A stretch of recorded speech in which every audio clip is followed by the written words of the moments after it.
You're being persecuted by ideologues who have no sense of humor because you were standing up for civil rights. And actually, that sounds pretty typical for what goes on these days. What do they accuse you of doing? Repressing religious freedom? But really, you were doing exactly the opposite. So, what are their claims against you? That you were stealing Bibles from the State House of Representatives members' lounge? Well, those charges shouldn't be hard to refute. I'm sure you wouldn't do anything like that. Excuse me? You did, but you didn't? I don't understand.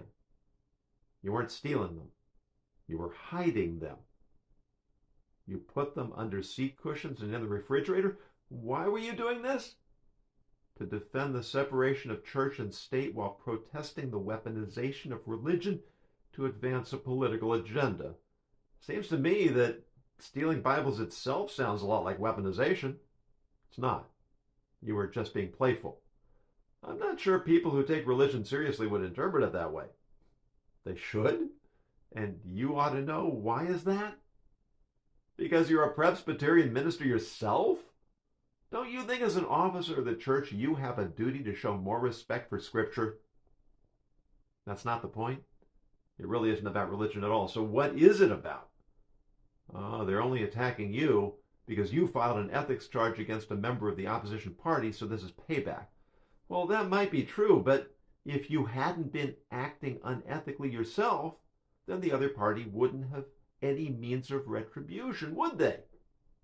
I'm not being fair? Why not? Because the House Ethics Committee concluded that you hadn't broken any laws.